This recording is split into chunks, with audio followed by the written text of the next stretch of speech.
had the great honor of speaking to this assembly as President of the United States. It'll be my last. I've seen a remarkable sweep of history. I was first elected to office in the United States of America as a U.S. Senator in 1972. Now, I know I look like I'm only 40. I know that. I was 29 years old. Back then, we were living through an inflection point, a moment of tension and uncertainty. The world was divided by the Cold War. The Middle East was headed toward war. America was at war in Vietnam. At that point, the longest war in America's history. Our country was divided and angry, and there were questions about our staying power and our future. But even then, I entered public life not out of despair, but out of optimism. The United States and the world got through that moment. It wasn't easy or simple without significant setbacks. But we go on to reduce the threat of nuclear weapons through arms control, and then go on to bring the Cold War itself to an end. Israel and Egypt went to war, but then forged a historic peace. We ended the war in Vietnam. The last year in Hanoi, I met with the Vietnamese leadership. We elevated our partnership to the highest level. It's a testament to the resilience of the human spirit and the capacity for reconciliation. That today, the United States and Vietnam are partners and friends. And it's proof that even from the horrors of war, there's a way forward. Things can get better. We should never forget that. I've seen that throughout my career. In the 1980s, I spoke out against apartheid in South Africa. And then I watched the racist regime fall. In the 1990s, I worked to hold Milosevic accountable for war crimes. He was held accountable. At home, I wrote and passed the Violence Against Women Act to end the scourge of violence against women and girls, not only in America, but across the world, as many of you have as well. But we have so much more to do, especially against rape and sexual violence as weapons of war and terror. We were attacked on 9/11 by al-Qaeda and Osama bin Laden. We brought him justice. Then I came to the presidency at another moment of crisis and uncertainty. I believed America had to look forward. New challenges, new threats, new opportunities were in front of us. We needed to put ourselves in a position to see the threats, to deal with the challenges, and to seize the opportunities as well. We need to end the era of war that began on 9/11. As Vice President to President Obama, he asked me to work to wind down the military operations in Iraq, and we did, painful as it was. When I came to office as president, Afghanistan had replaced Vietnam as America's longest war. I was determined to end it, and I did. It was a hard decision, but the right decision. 4 American presidents had faced that decision, but I was determined not to leave it to the 5th. It was a decision accompanied by tragedy. 13 brave Americans lost their lives, along with hundreds of Afghans in a suicide bomb. I think those lost lives, I think of them every day. I think of all the 2,461 U.S. military deaths over a long 20 years of that war. 20,744 American servicemen wounded in action. I think of their service, their sacrifice, and their heroism. I know other countries lost their own men and women fighting alongside us. We honor their sacrifices as well. To face the future, I was also determined to rebuild my country's alliances and partnerships to a level not previously seen. We did just that, from traditional treaty alliances to new partnerships like the Quad with the United States, Japan, Australia, and India. I know many look at the world today and see difficulties and react with despair, but I do not. I won't. As leaders, we don't have the luxury. I recognize the challenges from Ukraine to Gaza to Sudan and beyond. War, hunger, terrorism, brutality, record displacement of people, a climate crisis, democracy at risk, strains within our societies, the promise of artificial intelligence and its significant risk. The list goes on. But maybe because all I've seen and all we have done together over the decades, I have hope. I know there is a way forward. In 1919, the Irish poet William Butler Yeats described a world, and I quote, "where things fall apart, the center cannot hold, mere anarchy is loosed upon the world," end of quote. Some may say those words describe the world not just in 1919, but in 2024. But I see a critical distinction. In our time, the center has held. Leaders and people from every region and across the political spectrum have stood together, turned the page. We turned the page in the worst pandemic in a century. We made sure COVID no longer controls our lives. We defended the UN Charter and ensured the survival of Ukraine as a free nation. My country made the largest investment in climate, clean energy, ever anywhere in history. There will always be forces that pull our countries apart and the world apart. Aggression, extremism, chaos, and cynicism. A desire to retreat from the world and go it alone.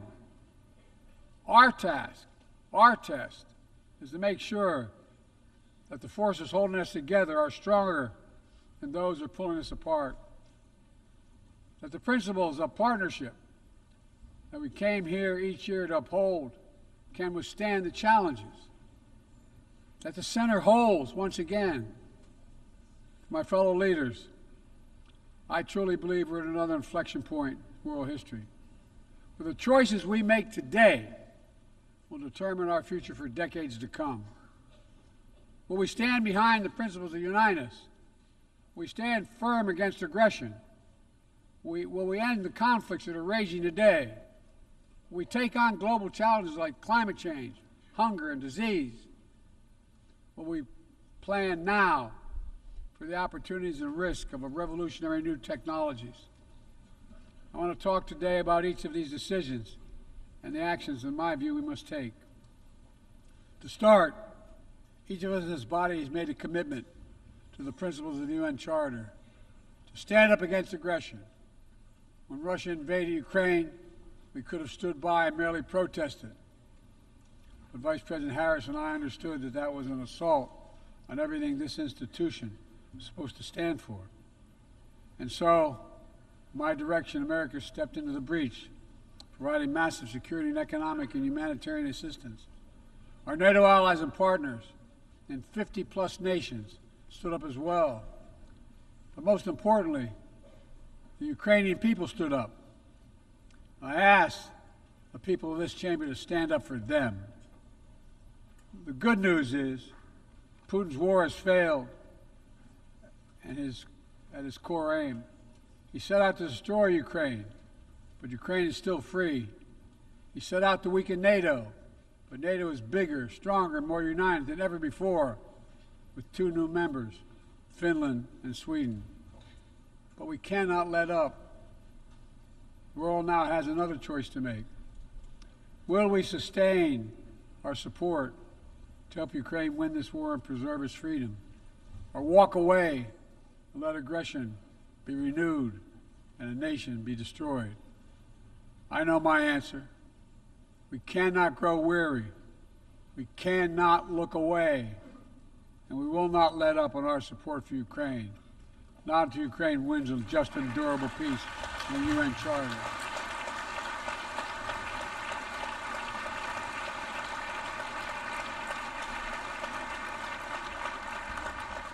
We also need to uphold our principles as we seek to responsibly manage the competition with China so it does not veer into conflict. We stand ready to cooperate on urgent challenges for the good of our people and the people everywhere. We recently resumed cooperation with China to to stop the flow of deadly synthetic narcotics. I appreciate the collaboration. It matters for the people of my country and many others around the world. On matters of conviction, the United States is unabashed, pushing back against unfair economic competition, against military coercion of other nations in the South China Sea, and maintaining peace and stability across the Taiwan Straits, and protecting our most advanced technologies so they cannot be used against us or any of our partners. At the same time, we're going to continue to strengthen our network of alliances and partnerships across the Indo-Pacific. These partnerships are not against any nation. They're building blocks for a free, open, secure, and peaceful Indo-Pacific. We're also working to bring greater measure of peace and stability to the Middle East. The world must not flinch from the horrors of October 7th. Any country would have the right and responsibility to ensure that such an attack can never happen again.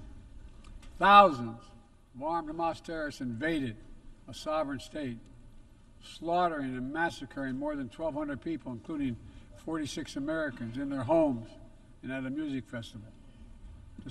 Despicable acts of sexual violence, 250 innocents taken hostage. I've met with the families of those hostages. I've grieved with them. They're going through hell. Innocent civilians in Gaza are also going through hell. Thousands and thousands killed, including aid workers. Too many families dislocated, crowding into tents, facing a dire humanitarian situation.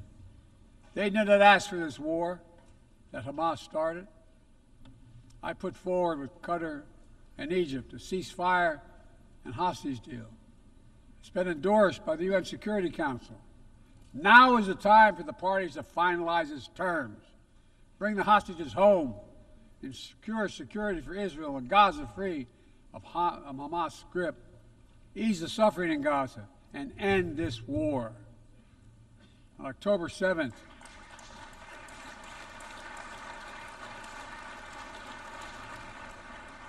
since October 7th, we've also been determined to prevent a wider war that engulfs the entire region.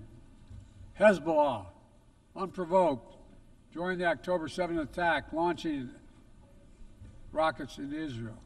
Almost a year later, too many on each side of the Israeli-Lebanon border remain displaced. Full-scale war is not in anyone's interest. Even if the situation has escalated, a diplomatic solution is still possible. In fact, it remains the only path to lasting security to allow the residents from both countries to return to their homes and the border safely. And that's what we're working tirelessly to achieve.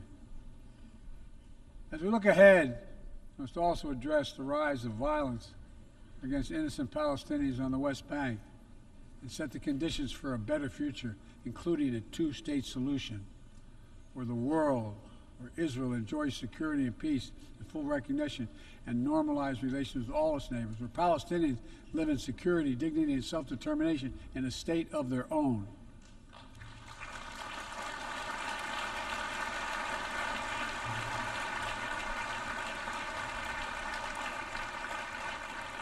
Progress toward peace will put us in a stronger position to deal with the ongoing threat posed by Iran. Together, we must deny oxygen to its terrorist proxies, which have called for more October 7th and ensure that Iran will never, ever obtain a nuclear weapon. Gaza is not the only conflict that deserves our outrage. In Sudan, a bloody civil war unleashed one of the world's worst humanitarian crises. 8 million on the brink of famine. Hundreds of thousands already there. Atrocities in Darfur and elsewhere. The United States has led the world in providing humanitarian aid to Sudan. And with our partners, we've led diplomatic talks to try to silence the guns and avert a wider famine. The world needs to stop arming the generals, to speak with one voice and tell them, stop tearing your country apart, stop blocking aid to the Sudanese people, end this war now.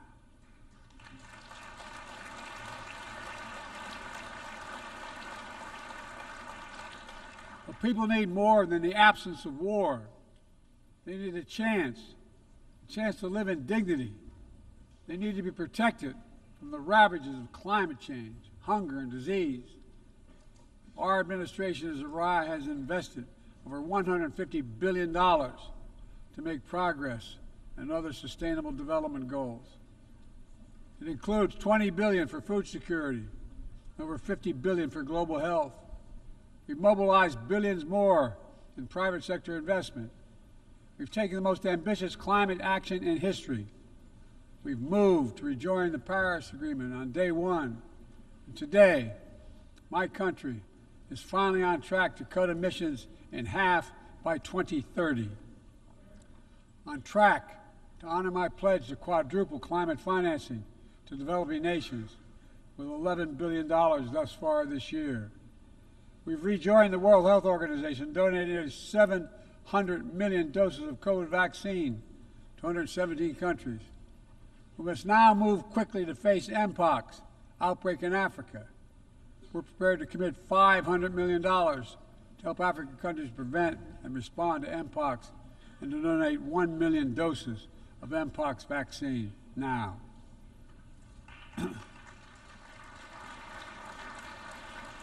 We call on our partners to match our pledge and make this $1 billion commitment to the people of Africa.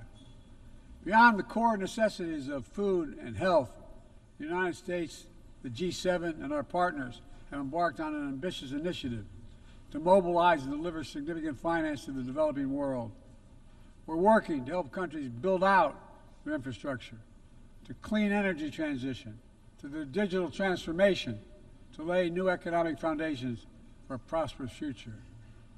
It's called the Partnership for Global Infrastructure and Investment. We've already started to see the fruits of this emerge in Southern Africa and Southeast Asia and in the Americas. We have to keep it going. I want to get things done together. In order to do that, we must build a stronger, more effective, and more inclusive United Nations. The UN needs to adapt and bring new voices and new perspectives. That's why we support reforming and expanding the membership of the UN Security Council.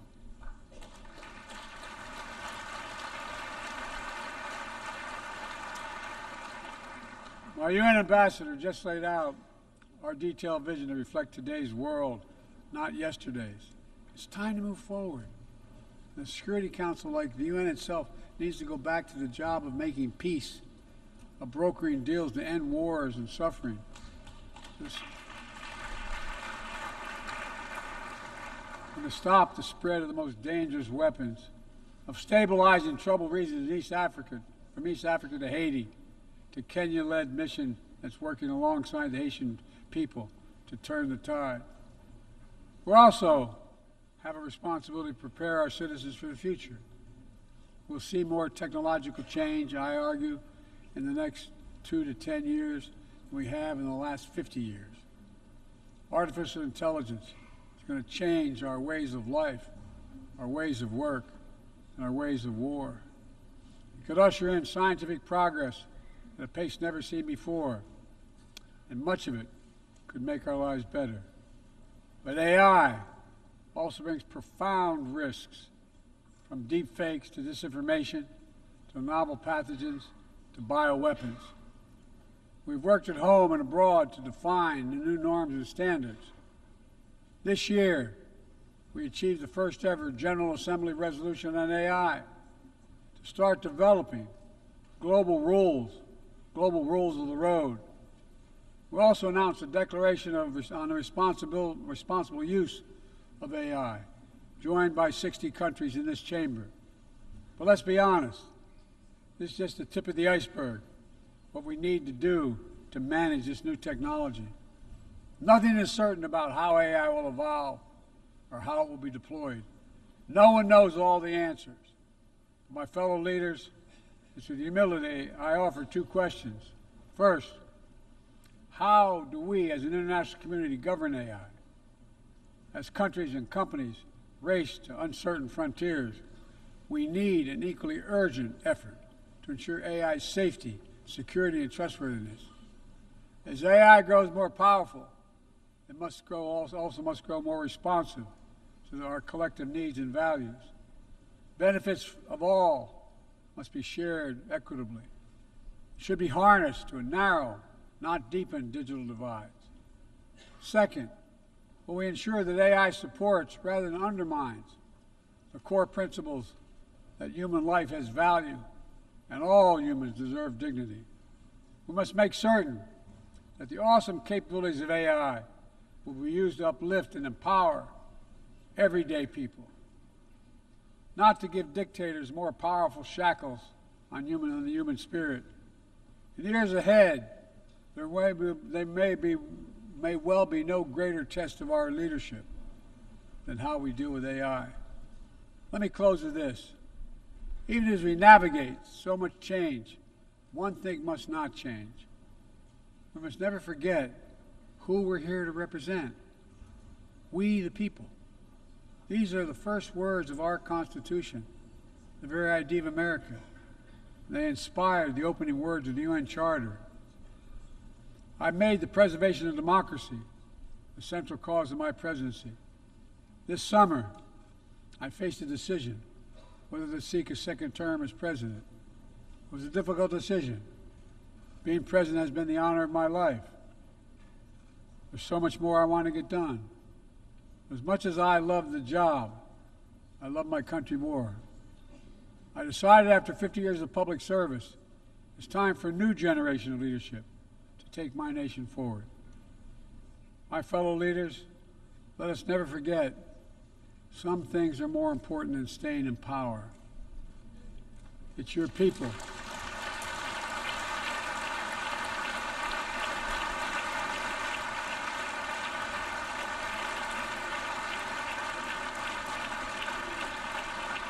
It's your people that matter the most. Never forget, we are here to serve the people, not the other way around. Because the future will be won by those who unleash the full potential of their people, to breathe free, to think freely, to innovate, to educate, to live and love openly without fear. That's the soul of democracy. It does not belong to any one country.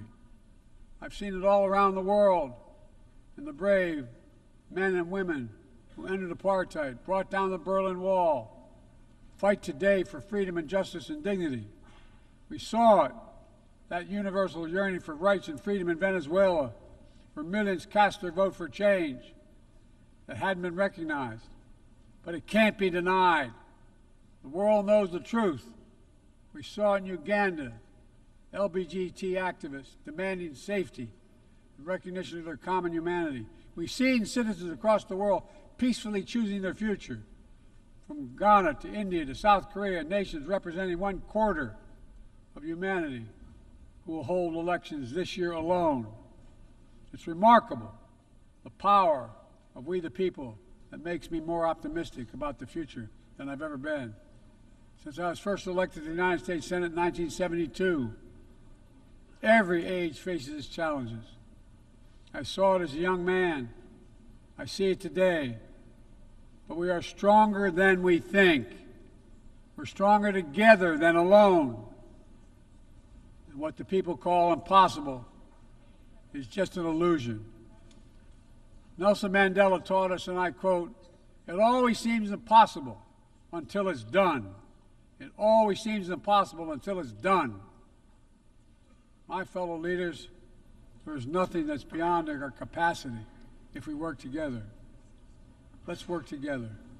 God bless you all, and may God protect all those who seek peace. Thank you.